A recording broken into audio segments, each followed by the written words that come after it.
नमस्कार। Chapter third current electricity के lecture fifth में आज हम ओम्स लॉ के बारे में पढ़ने वाले हैं। ओम्स लॉ आप क्लास 10th से पढ़ते आ रहे हैं, लेकिन जब आप 12th में ओम्स लॉ को पढ़ रहे हैं तो कुछ एडवांस चीजें आपको पढ़नी है। ठीक है, चलिए शुरू करते हैं। ओम्स लॉ होता क्या है? ओम्स लॉ पहले मैं आपको डेफिनेशन लिखा देता हूं, फिर हम एक्सप्लेन करने की कोशिश करेंगे। Potential difference between the ends of conductor, the potential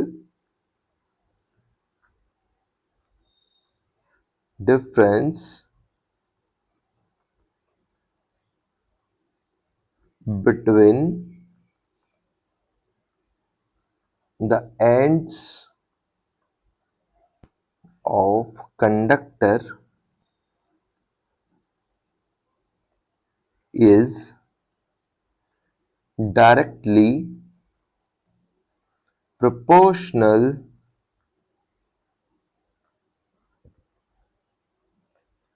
to the current flowing through it। ये डेफिनेशन आपने पढ़ ली है। अब मैं आपको इसको समझा देता हूं। देखिए, ये कोई कंडक्टर है और आपने इसके क्या है, बिटवीन द एंड्स आपने जो पोटेंशियल डिफरेंस या वोल्टेज सप्लाई कनेक्ट की है वो भी है। इस वोल्टेज सप्लाई के कारण कंडक्टर के अंदर फ्लो होने वाला जो करंट है वो आई है। तो ओम्स लॉ क्या कहता है कि आप अगर V को 2V करेंगे तो करंट 2I हो जाएगा। आप V को हाफ V करेंगे तो करंट भी हाफ हो जाएगा। मतलब जो चेंज भी आप पोटेंशियल डिफरेंस में करेंगे, वोल्टेज सप्लाई में करेंगे, वो सीधा सीधा आपको करंट में रिफ्लेक्ट होगा। Potential difference between the ends of a conductor is directly proportional to the current flowing through it. ये बात क्लियर है? लेकिन ये तभी पॉसिबल है, एक तो हर मटेरियल के लिए यानी कि हर कंडक्टर के लिए ये बात 100% सही नहीं है। ये आप मान के चलो 96-97% कंडक्टर्स के लिए ये बात सही है। दूसरा जो इसका डेफिनेशन का जो सबसे पहला पॉइंट है, जब आपको डेफिनेशन लिखनी है तो आपको एक चीज और लिखनी है। ये कब है? If temperature is constant. अगर टेम्परेचर कांस्टेंट नहीं है तो आप ये बात कभी भी नहीं कह सकते। ऐसा क्यों? ये लेक्चर में बने रहिए, पता लग जाएगा क्यों हम ये चीज लिखते हैं कि टेम्परेचर का कांस्टेंट होना बहुत जरूरी है। किसके लिए? ओम्स लॉ को फॉलो करने के लिए। अगर आप कंडक्टर का टेम्परेचर बढ़ा देंगे तो ओम्स लॉ फॉलो नहीं होगा। क्यों नहीं होगा? बने रहिए, आने वाली 40 मिनट में आपके सब डाउट्स क्लियर हो जाएंगे। ठीक है, तो कहा क्या गया है? Potential difference between the ends of a conductor is directly proportional to current flowing through it. V directly proportional to I। ठीक है, प्रोपोर्शनैलिटी के निशान को हटाएंगे, इक्वल्स टू लगाएंगे और प्रोपोर्शनैलिटी कांस्टेंट है, होता है I यहां पर, वो सॉरी R। तो R क्या है? R क्या है? Proportionality constant. मैं लिख देता हूं R क्या है यहां पर। R इज कांस्टेंट ऑफ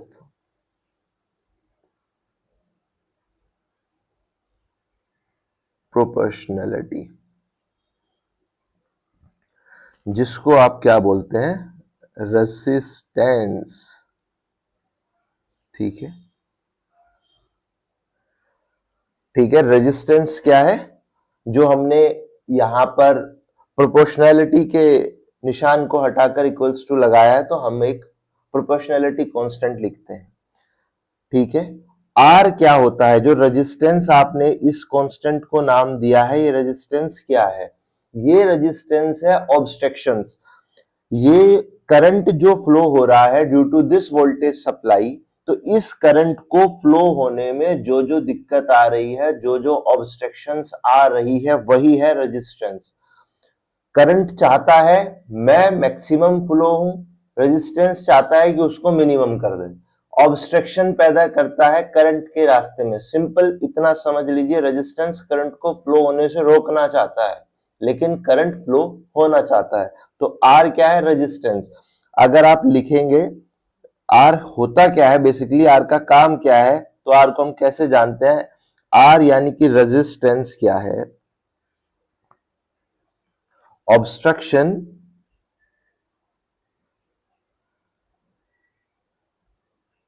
इन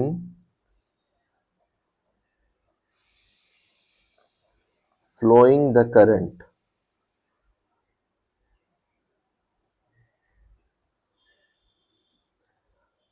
पता लगा रेजिस्टेंस क्या होता है? ठीक। यहां पर अगर आपने V की वैल्यू 2V करी, करंट की वैल्यू 2I हो जाएगी। तो इसका मतलब क्या है कि जो R है, मतलब V और I का जो रेशो है, वो हमेशा कांस्टेंट बना रहेगा। कब तक? जब तक आप टेम्परेचर को कांस्टेंट रखते हैं। क्या हर कंडक्टर के लिए, क्या हर मटेरियल के लिए? नहीं, लगभग 97% मटेरियल्स के लिए आप ऐसा बोल सकते हैं कि ओम्स लॉ फॉलो होता है, और हम उन कंडक्टर्स को ओमिक कंडक्टर बोलते हैं। और जो कंडक्टर ओम्स लॉ को फॉलो नहीं करते हैं, उनको हम नॉन ओमिक कंडक्टर बोलते हैं। उसके लिए हम आगे और अच्छे से पढ़ेंगे। अभी के लिए हमको जो जानना है कि जैसे जैसे आप वोल्टेज इंक्रीज करेंगे, वैसे वैसे करंट भी इंक्रीज होगा। अगर मैं आपको एक छोटा सा ग्राफ बना के समझाना चाहूं कि इधर आई रखे एक्स एक्सिस पे, वाई एक्सिस पे वोल्टेज, ठीक। तो जैसे जैसे आप वोल्टेज इंक्रीज करेंगे, वैसे वैसे करंट इंक्रीज होगा। मतलब जो स्लोप है, जो स्लोप है, ये क्या है? आर। आर अगर आप ये टेन थीटा, स्लोप क्या होता है? टेन थीटा को हम बोलते हैं स्लोप। मतलब जो टेन थीटा है v by I, tan theta का मतलब क्या होता है? Y axis upon X axis, v by I. ये क्या है? ये हमेशा क्या होगा? कांस्टेंट। आप चाहे यहां पर स्लोप निकाल लीजिए, इस पॉइंट पर स्लोप निकाल लीजिए, इस पॉइंट पर स्लोप निकाल लीजिए, हमेशा v और i का जो रेशो है वो कांस्टेंट ही होगा। अगर कांस्टेंट नहीं है तो इसका मतलब है कि करंट फ्लो का जो हो रहा है वो प्रोपोर्शनल नहीं है वोल्टेज सप्लाई के। मतलब ओम्स का जो रूल है वो फॉलो नहीं हो रहा है। क्या ये बात क्लियर है? अगर हम अब बात करें यूनिट की, यूनिट ऑफ रेजिस्टेंस, ठीक है, क्या यूनिट होती है? यूनिट होती है रेजिस्टेंस की ओम। सिंबल क्या है? ओम को हम इस तरह के सिंबल से रिप्रेजेंट करते हैं। इंपॉर्टेंट यूनिट है, आपको पता भी होगी, लेकिन हमको यहां पर पढ़नी बहुत जरूरी थी। ये जो ग्राफ है ये किसके लिए है? ये है for ohmic conductor. Ohmic conductor कौन से होते हैं? ओमिक कंडक्टर वो कंडक्टर है जो ओम्स लॉ को फॉलो करते हैं। जो कंडक्टर ओम्स लॉ को फॉलो नहीं करते हैं, उनको हम नॉन ओमिक कंडक्टर कहते हैं। जितना आपने अब तक पढ़ा, ये आप पहले से जानते होंगे। अगर नहीं भी जानते होंगे तो आप ये 10th क्लास में पढ़े जरूर होंगे। अब क्या कुछ नया पढ़ना है? क्योंकि हम 12th में ओम्स लॉ को वापस पढ़ रहे हैं, तो कुछ ना कुछ तो नया पढ़ना होगा। वही अब हम शुरू करते हैं। देखो, रेजिस्टेंस जो है वो किस किस चीज पे डिपेंड करता है? रेजिस्टेंस डिपेंड्स ऑन, सबसे पहले जिसको मैं बार बार बोल रहा हूं, मैं वही लिखूंगा, क्या? टेम्परेचर। टेम्परेचर कांस्टेंट होना बहुत जरूरी है, उस पर रेजिस्टेंस डिपेंड करता है। ठीक, क्या होगा, जैसे मैं आपको इस टेम्परेचर का अगर एग्जांपल दूं तो कुछ इस तरह से आप समझने की कोशिश कीजिए। जैसे ही आप अपने घर में कोई वायर है, ठीक है, उसको हीट अप करेंगे, अगर आप उसका टेम्परेचर बढ़ा देंगे तो उसका रेजिस्टेंस बढ़ जाएगा। टेम्परेचर बढ़ाने से किसी भी कंडक्टर का रेजिस्टेंस बढ़ जाता है, मतलब वो करंट को फ्लो होने से और ज्यादा रोकेगा। इसी लेक्चर के लास्ट में मैं आपको ये एक्सप्रेशन से भी बताऊंगा कि कैसे टेम्परेचर के बढ़ने से रेजिस्टेंस बढ़ता है। बने रहिए, एक एक चीज क्लियर हो जाएगी। दूसरा, रेजिस्टेंस डिपेंड करता है किस पर? मटेरियल पर। भाई एजी यानी कि सिल्वर का जो रेजिस्टेंस है वो सबसे कम होता है अगर आप कंपेयर करेंगे आयरन से। वो हर एक मटेरियल की अपनी अपनी प्रॉपर्टी है, तो इसलिए मटेरियल पे रेजिस्टेंस की डिपेंडेंसी है, ये बात हम सब लोगों को मालूम है। टेम्परेचर मैंने बता दिया है किस तरह से रिलेशन है, वो लेक्चर जैसे जैसे आगे बढ़ेगा लास्ट में यहां तक आप पहुंच जाएंगे इस एक्सप्रेशन पर। ठीक, तीसरा और इंपॉर्टेंट पॉइंट, रेजिस्टेंस डिपेंड करता है लेंथ पर। लेंथ पर कैसे करता है? देखिए, ये देख बताइए आप मुझको, आपके पास ये एल लेंथ का कंडक्टर है, ठीक, इसमें आई करंट फ्लो कर रहा है। रेजिस्टेंस क्या है? Obstructions in flowing the current. तो एल लेंथ में जो भी ऑब्स्ट्रक्शंस आएंगी, अगर मैं इस लेंथ को 2L कर दूं, सेम कंडक्टर, प्रॉपर्टी बिल्कुल सेम ही होंगी। अगर एल लेंथ में ऑब्स्ट्रक्शंस आ रही है मान लो 20, तो अगर आप लेंथ को डबल कर दोगे तो ऑब्स्ट्रक्शंस भी तो 40 होंगी। मेरी बात को समझ में आ रही है? नहीं, जैसे जैसे मैं इस कंडक्टर की लेंथ बढ़ाऊंगा वैसे वैसे ऑब्स्ट्रक्शंस बढ़ेंगी या नहीं? ऑब्स्ट्रक्शंस क्या है? रेजिस्टेंस। तो जैसे जैसे आप लेंथ बढ़ाओगे वैसे वैसे रेजिस्टेंस बढ़ रहा है।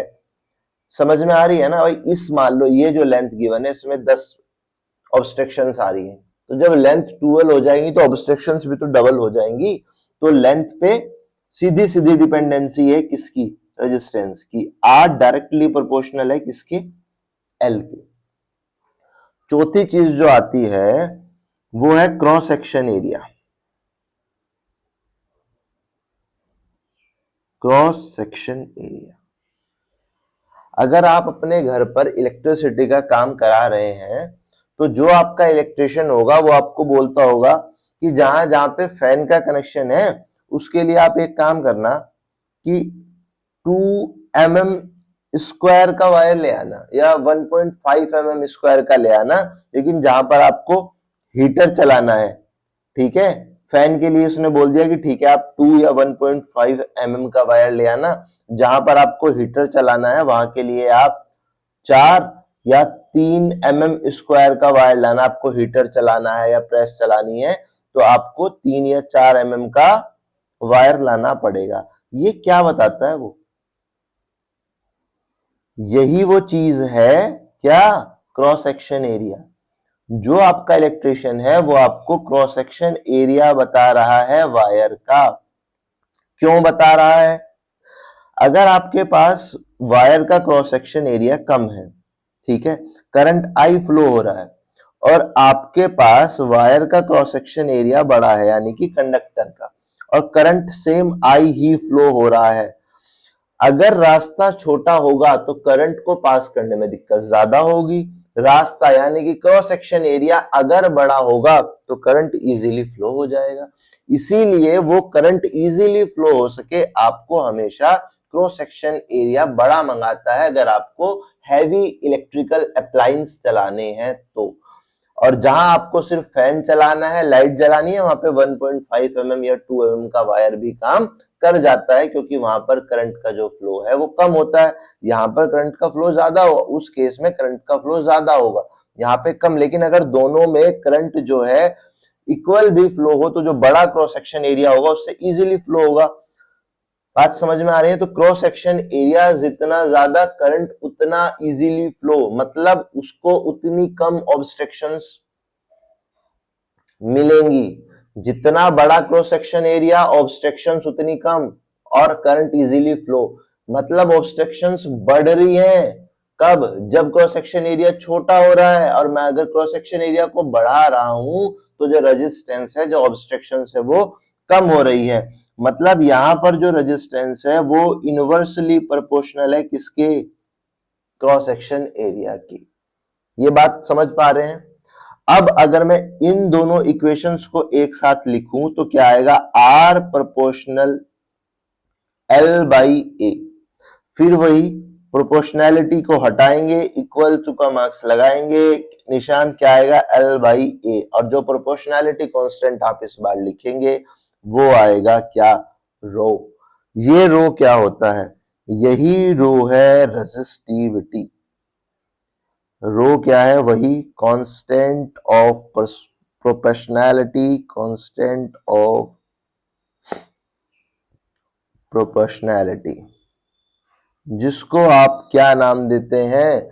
जिसको हम बोलते हैं क्या? रेसिस्टिविटी। ये रेसिस्टिविटी क्या, किस चीज की है? मटेरियल की। ये रेसिस्टिविटी किसकी है? मटेरियल की। हमेशा रेसिस्टिविटी डिपेंड किस पर करेगी? Only on material. टेम्परेचर का किसी चीज का कोई लेना देना नहीं है जब आप रेजिस्टिविटी की बात करते हैं। Resistivity only depend on material. ये बात क्लियर है? रेसिस्टिविटी क्या होती है? किसी भी मटेरियल का, किसी भी मटेरियल का क्वालिटी करंट को रेसिस्ट करने की, मतलब रेजिस्टेंस क्या है? वही रेजिस्टेंस को ही आपने रेजिस्टिविटी कहा। रेजिस्टेंस की प्रॉपर्टी रेजिस्टिविटी है। समझ में आ रहा है ना? ये रेजिस्टिविटी क्या है कि कितनी है मटेरियल के अंदर, कितना कैलिबर है रेजिस्ट करने का, वही मटेरियल की रेजिस्टिविटी है। मटेरियल की एबिलिटी, मटेरियल का कैलिबर करंट को रेसिस्ट करने का, वही क्या है? रेसिस्टिविटी। क्लियर? अगर अब मैं बात करूं किसकी? यूनिट ऑफ रेसिस्टिविटी क्या होगी? यूनिट रेसिस्टिविटी की मैं रो लिख लेता हूं इधर, क्योंकि इसी की यूनिट निकालनी है। तो ए चला जाएगा आर के पास और नीचे आ जाएगा। ठीक। आर की यूनिट आपने अभी पढ़ा ओम, ए की यूनिट आपको पता है मीटर स्क्वायर, और एल की यूनिट क्या होती है? एल की यूनिट हमारे पास फिर की क्या होती है? मीटर। तो जब ये ऊपर जाएगा तो ये क्या यूनिट बची? ओम मीटर। रेसिस्टिविटी की एसआई यूनिट जो होती है वो क्या होती है? ओम मीटर। SI unit. क्या ये बात क्लियर हो पा रही है? आपको समझ में आया हमने क्या क्या पढ़ा अब तक? सबसे पहले ओम्स लॉ, ठीक है। रेजिस्टेंस क्या है? प्रोपोर्शनैलिटी कांस्टेंट है। और यहाँ पे हमने ग्राफ ड्रॉ किया कि अगर ओमिक कंडक्टर है तो आपको किस तरह का ग्राफ मिलेगा। फिर हमने बात की रेजिस्टिविटी के बारे में, और हमने बात की कि रेजिस्टेंस जो है वो किस किस चीज पे डिपेंड करता है किसी भी कंडक्टर के लिए। क्या इतनी बात क्लियर हो पा रही है? बहुत बढ़िया। अब हम बात करने वाले हैं, इसी एक्सप्रेशन को निकालना है जहां से आपको पता लगेगा कि ये जो रेसिस्टिविटी है इसका एक्सप्रेशन क्या होता है, टेम्परेचर पर किस तरह से डिपेंड कर रहा है रेजिस्टेंस, या आप बोल लो आप बात कर रहे हैं प्रूफ ऑफ ओम्स लॉ पर। यहां ये इस लेक्चर का लास्ट सेक्शन है, और यहां से आपको अब तक पढ़ाई गई सब चीज एकदम से क्लियर होने वाली है। ठीक है, तो बने रहिए। अब हम पढ़ने वाले हैं, आप बोल सकते हैं प्रूफ ऑफ ओम्स लॉ।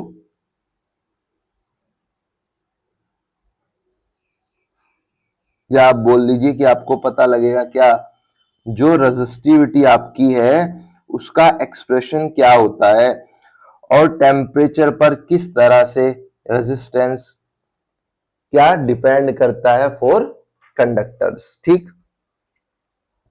इसको करने से पहले आपको जो चीज पता होनी चाहिए, हमने पढ़ा था पहले क्या, relation between drift velocity and current. ये हमने लेक्चर 3 में पढ़ा है, सेम चैप्टर की। क्या आया था expression, I is equals to V ना V D E N A. ये वीडी क्या है, ड्रिफ्ट वेलोसिटी, ई क्या है, चार्ज ऑन इलेक्ट्रॉन, एन क्या है, number of electrons per unit volume, A क्या है, एरिया ऑफ क्रॉस सेक्शन। दूसरा जो एक्सप्रेशन हमको पता होना है, जो हमने सेकंड लेक्चर में पढ़ा था कि ड्रिफ्ट वेलोसिटी का एक्सप्रेशन क्या आया था हमारे पास, ई टो बाई एम, और हमने इसको ई को v बाई एल भी लिखा था। यहां पर v क्या है, यहां पर v है potential difference between the ends of conductor. ये दो एक्सप्रेशन हमको पता होना चाहिए। ये एक्सप्रेशन हमने कहां पे डेराइव किया था, लेक्चर 2 में। अगर नहीं पढ़ा है तो दोनों लेक्चर्स को पढ़ लीजिए, इंपॉर्टेंट लेक्चर्स हैं। ठीक, तो हम शुरू करते हैं। आइए, रिलेशन बिटवीन ड्रिफ्ट वेलोसिटी और करंट हम लिखते हैं, we know I is equals to V D E N A. ठीक है, अब मैं Vd यानी कि जो ड्रिफ्ट वेलोसिटी है वहां पर वैल्यू पुट कर दे रहा हूं। क्या वैल्यू, नीचे वाली वैल्यू, ई वी यहां पर tau by M L into E N A. Clear, मैं इसको और सिंप्लीफाई कर देता हूं, E square N A tau V by M L. Ohm's law में आपने जब आर की वैल्यू निकाली थी तो वो वैल्यू क्या आई थी, वी बाई आई। नहीं ध्यान है तो देख लीजिए, ध्यान होनी चाहिए, लेकिन अगर नहीं है तो आर की वैल्यू क्या आई थी, वी बाई आई। क्योंकि ये तो बिल्कुल बेसिक है, अगर आप फिजिक्स पढ़ रहे हैं तो ये तो आपको पता होना ही चाहिए। ठीक है, तो मैं यहां पर v बाई आई बनाने की कोशिश करूंगा। ठीक है, तो मैं क्या करता हूं कि इस i को v के नीचे ले आता हूं और इस एक्सप्रेशन को इधर, तो v बाई आई नीचे चला गया तो ये वाला ml ऊपर, ई स्क्वायर एन ए टाउ। यहां तक कोई परेशानी। फॉर ओम्स लॉ,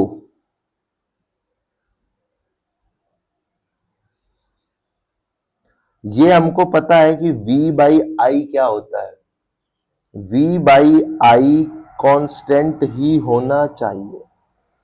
अगर ओम्स लॉ आप चाहते हैं कि आपका कंडक्टर ओमिक कंडक्टर है तो v बाई आई की मजबूरी है, उसकी कंपल्शन है कि आपको वो उसका रेशो v बाई आई जो है, v और i का जो रेशो है वो कांस्टेंट ही मिलेगा, जिसको हम लोग लिखते आए हैं क्या, r। तो मैं v बाई आई की जगह पर r लिख सकता हूं इस जगह। मैं इस बात से बताने की कोशिश क्या कर रहा हूं कि जो M L E square N A tau है वो कांस्टेंट है।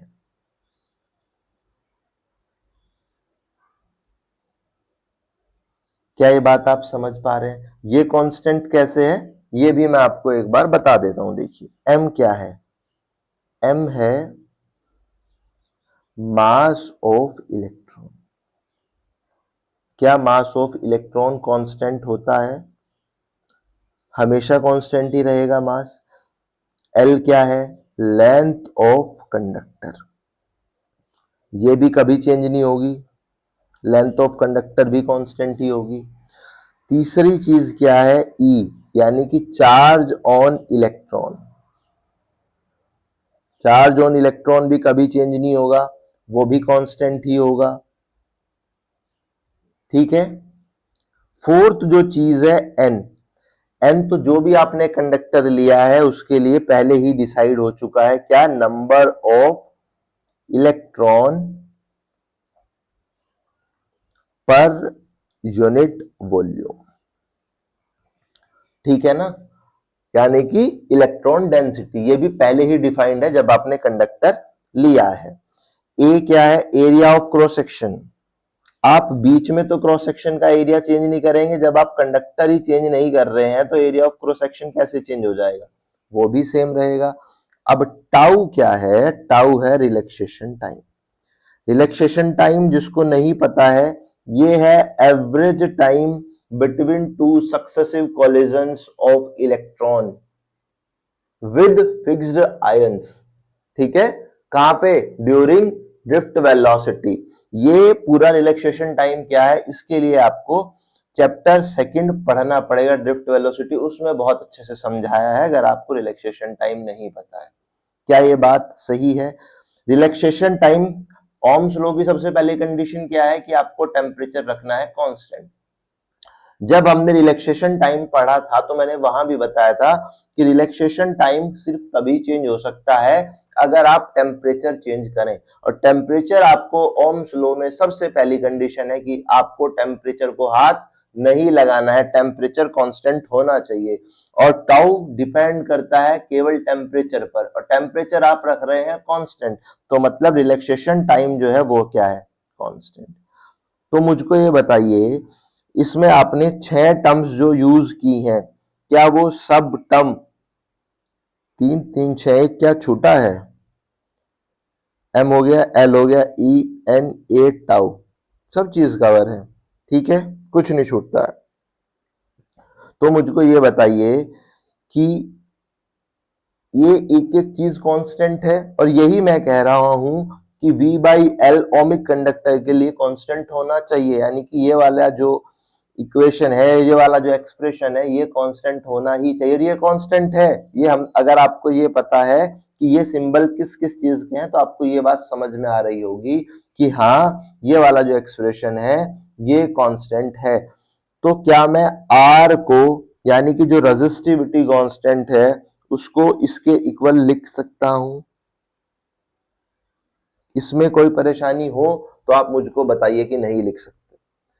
भाई यहां से आपने ये चीज जान ली कि V बाई आई जो है वो R होता है, हम लोगों को पता है V बाई आई R होता है। तो मैंने क्या किया है कि R को ml के इक्वल रखने की कोशिश मैंने करी। ये बात क्लियर? इस R को क्या मैं ऐसे भी लिख सकता हूं, m by E square N tau और एल बाई ए। यहां पर एक्सप्रेशन सेम है, सिर्फ मैंने आपको दिखाने का नजरिया बदल दिया है। क्यों बदला है? क्योंकि आपने एक चीज और पढ़ी है, मैं दिखा देता हूं, R is equals to rho, R is equals to rho L by A, पढ़ा है जब आप रेजिस्टिविटी फाइंड आउट कर रहे थे। क्या एक्सप्रेशन था, R is equals to rho L by A. ये आप पढ़ चुके हैं। अगर मैं इसको 1 नाम दूं और इसको 2 नाम दूं, तो क्या मैं rho is equals to M E square N tau बोल सकता हूं? ये आपकी जो वैल्यू है, यही वैल्यू है किसकी, रेसिस्टिविटी की। जो मैंने कहा था कि जैसे जैसे हम आगे बढ़ेंगे मैं आपको रेसिस्टिविटी की एक्सप्रेशन दिखा दूंगा।